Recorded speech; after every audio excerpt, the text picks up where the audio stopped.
ٹھیک ہے. اچھا, یہ جو ہماری اس وقت ٹوٹل امپورٹس ہیں ڈائریکٹلی ایگریکلچر اور کنیکٹڈ ٹو ایگریکلچر وہ $24 بلین. ابھی ہمارے پرائم منسٹر نے, ہماری گورنمنٹ نے بھی ایک اڑان پاکستان نام کے پلان کو اناؤنس کیا, اور اس میں ان کا فوکس بھی آئی ٹی اور پھر ایگریکلچر سیکٹر ہی ہے. تو اس کا مطلب اگلے 5 سالوں میں گورنمنٹ کا بھی بڑا فوکس ہے ایگریکلچر سیکٹر میں انوویشن لانے کے لیے, اس کو فروغ دینے کے لیے. ہم اپنی اس مارکیٹ کے کانسیپٹ کو اگر بہتر طریقے سے اڈاپٹ کرتے ہیں, اپلائی کرتے ہیں, تو یہ ہماری اوور آل ایکسپورٹس میں جو ایگریکلچر کی ایکسپورٹس ہیں اس میں کس حد تک اضافہ ہو سکتا ہے؟ بالکل. دیکھیں, جو منڈی میں اس وقت جس طریقے سے مال بکتا ہے, خریدار خود فزیکلی پریزنٹ ہوتا ہے, وہ کموڈٹی کو انسپیکٹ کرتا ہے, اپنی تسلی کرتا ہے کہ جو وہ خرید رہا ہے وہ اس کے پسند کا مال ہے یا نہیں ہے. جب تک ہم اسٹینڈرڈائزیشن انٹروڈیوس نہیں کرتے اس ویلیو چین کے اندر, ہم ان ایکسپورٹرز کو جو دوسرے ملکوں کے اندر بیٹھے ہوئے ہیں جنہوں نے ہم سے امپورٹ کرنا ہے سامان, جب تک ان کو یہ تسلی نہیں ہوگی کہ جو سامان وہ خرید رہے ہیں وہ اسی گریڈ کا ہے, اسی ویٹ کا ہے, اور انہی اسپیسیفکیشن کے مطابق اسٹور ہوا ہے اور ٹرانسپورٹ ہوگا, تب تک ہم ایکسپورٹس کو بڑھانا بہت مشکل ہوگا ہمارے لیے. سو یہ پورا جو کانسیپٹ ہے یہ ایک بہت بڑا ایکو سسٹم ہے. اس کے اندر فارمرز بھی کنیکٹڈ ہیں, ملرز بھی کنیکٹڈ ہیں, ایکسچینج بھی کنیکٹڈ ہے, ویئر ہاؤس آپریٹرز بھی کنیکٹڈ ہیں, ویئرز اور گریڈرز بھی کنیکٹڈ ہیں, ٹرانسپورٹیشن کمپنیز بھی کنیکٹڈ ہیں, بینکس بھی کنیکٹڈ ہیں, انشورنس کمپنیز بھی کنیکٹڈ ہیں. اس سب ایکو سسٹم کو چلانے کے لیے ایک اینکر کی ضرورت ہے جو ابھی تک نہیں تھا, لیکن ہماری کوشش ہے کہ پاکستان مرکنٹائل ایکسچینج اس اینکر کا کردار ادا کرے اور ان سارے پارٹیسپینٹس کو اکٹھا لے کے چلے, کیونکہ اس بات کو کوئی ڈینائی نہیں کرتا کہ ہر پارٹیسپینٹ کے لیے ایک اس میں کمرشل اور فیزیبل بزنس کیس ہے. لیکن چونکہ ان 7, 8, 9, 10 پارٹنرز کو اکٹھے لے کے چلنا ہے, جب تک ایک اینکر ایک کنسرٹڈ ایفرٹ نہیں کرے گا ان کو اکٹھا لانے میں اور اس کو ان مارکیٹس کو ڈیولپ کرنے میں, اور اس میں کافی انویسٹمنٹ کی ضرورت ہے. It could need $10s of millions if not $100s of millions to develop these markets. آپ سمپل سا ایگزامپل لیتے ہیں, ایک یہ ٹیکنالوجی اسٹارٹ اپس ہیں کئی جنہوں نے $100 million ریز کیے ہیں just to do buying and selling, B2B buying and selling. Air lift کا ایگزامپل لے لیں جس نے ٹرانسپورٹیشن کا کانسیپٹ انٹروڈیوس کرایا تھا, رائڈ شیئرنگ کا کانسیپٹ انٹروڈیوس کرایا تھا. سو اس اسکیل کو ایگریکلچر جیسے سیکٹر کو پراپرلی یہ نئی منڈی کے کانسیپٹ کو ایگزیکیوٹ کرنے کے لیے بہت زیادہ انویسٹمنٹ کی ضرورت ہے.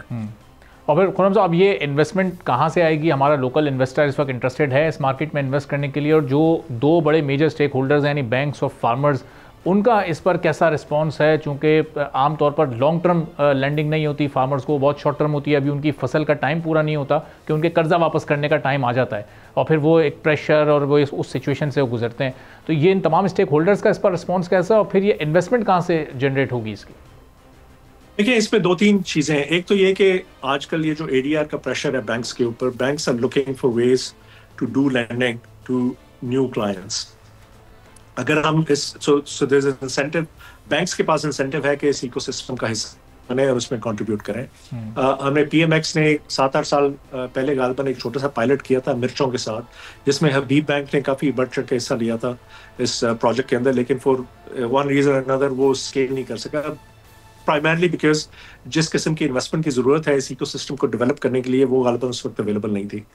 دوسرا ہم یہ کر رہے ہیں کہ اس کو ٹکڑوں میں توڑ, ہم لائک ویئر ہاؤس کا ایگزامپل لے لیں, اس میں سب سے بڑی انویسٹمنٹ انفراسٹرکچر ڈیولپمنٹ کی ہے جس میں کیپٹل ایکسپینڈیچر ہوگا ویئر ہاؤسز ڈیولپ کرنے میں. ہم یہ نہیں چاہتے کہ ایک بہت بڑا ویئر ہاؤس آپریٹر پورے ملک کے اندر بڑے بڑے ویئر ہاؤسز بنائے. ہم چاہتے ہیں کہ ایک چھوٹا سرمایہ دار جو اپنے علاقے کے اندر جس کے پاس زمین آلریڈی موجود ہے وہ ان اسپیسیفکیشنز کے مطابق ویئر ہاؤس بنائے چھوٹی انویسٹمنٹ کے ساتھ, 50 لاکھ 60 لاکھ 1 کروڑ روپیہ, اور اس کو ہم یہ ایشورنس دیں کہ جب یہ ویئر ہاؤسز بن جائیں گے اور یہ منڈی آپریٹ کرنا شروع کر دے گی تو اس ویئر ہاؤس میں لوگ آ کے اپنی فصل جمع کروائیں گے اور اس سے وہ ایک اچھی ییلڈ جنریٹ کر سکتا ہے. جو مارکیٹنگ کے اوپر اور فارمر اویئرنیس کے اوپر اور مارکیٹ ڈیولپمنٹ کے اوپر انویسٹمنٹ کرنی ہے وہ کسی ایک اینٹی کو کرنی پڑے گی. وہ پاکستان مرکنٹائل ایکسچینج کر سکتا ہے, اور نعمت کولیٹرل مینجمنٹ ایک اور کمپنی بنی ہوئی ہے وہ کر سکتی ہے.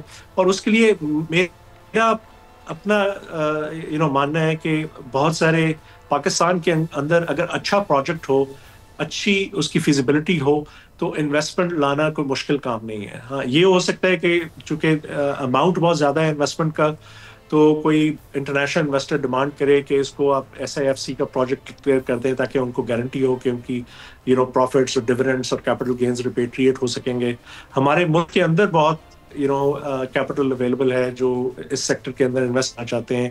DFIs, entities like CDC, DFID, Bill and Melinda Gates Foundation, they are very eager to invest in this sector because یہ ایک فارمر کے بھلے کی ایک چیز ہے, اور پوری دنیا میں لوگ ایسے پروجیکٹ ڈھونڈتے ہیں جس میں انویسٹ کر کے آپ ایک عام فارمر کا بھلا کر سکیں.